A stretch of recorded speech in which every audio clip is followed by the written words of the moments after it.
given the chance that you have not convinced one another to vote for the other candidate, you have an opportunity here to make the case why people should vote for you or for your opponent. Judge St. John, take it. This race offers a very clear choice. People should support me because I'm doing a great job on the bench, and I have really relevant experience and background for the job.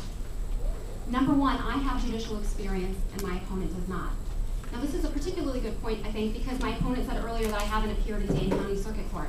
In fact, I appear in Dane County Circuit Court every day. I've presided over jury trials, 4 already. I've disposed of over 600 matters, and I hear approximately 40 matters a week. So I have judicial experience, my opponent does not. Second, I have broader experience than my opponent. I've worked in civil, criminal, juvenile, and family law. My opponent has focused her career on civil law in one particular area of civil law, personal injury law. I also have more legal experience than my opponent. As we discussed, I appeared in circuit court. I appear in circuit court as a judge all the time now. I also appeared in circuit court all the time as an advocate for children in the abuse and neglect system. Records show, court records show that in the 5 years before I took the bench, I handled 147 cases as compared to my opponent's 47 cases. In 2012, my opponent is listed as record in just 1 case. I'm also the only candidate in this job who's dedicated her career to public service. I worked in the nonprofit, the Children's Law Center, and then I worked at for the state. I've also done extensive pro bono work on behalf of people with disabilities and for children when I had worked at a firm. I'm also the only candidate in this race who is limiting the amount of campaign contributions and the amount of special interest money I'll take. I think this is incredibly important because as all 4 of us have discussed tonight, the judiciary is an independent branch of government. It's important that people understand that, and that's one way to reflect that. Lastly, I'm endorsed by 34 judges compared to the 3 judges who've endorsed my opponent. This is important because judges presumably know best what makes a good judge. These judges have seen me in action and see that I'm a good judge. Thank you, Judge St. John.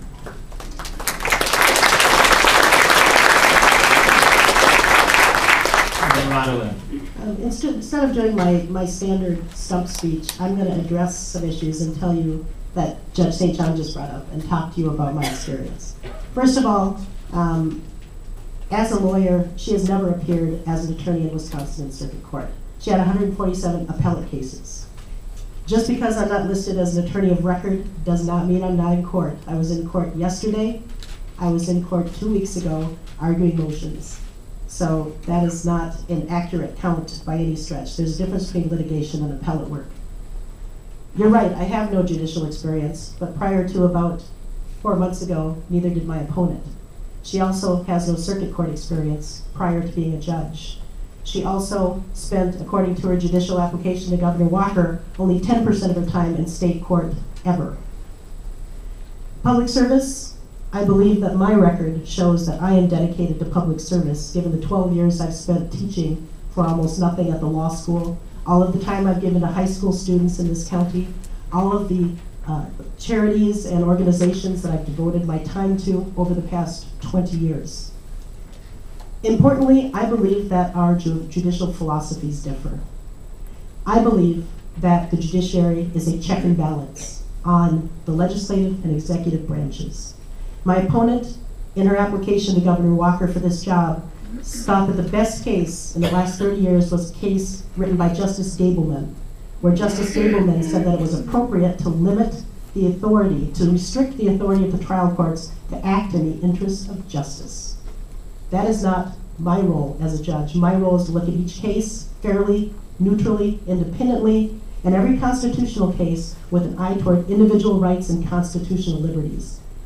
My opponent is right about one thing. There is a clear choice on April 2nd, and I ask you for your support and your vote.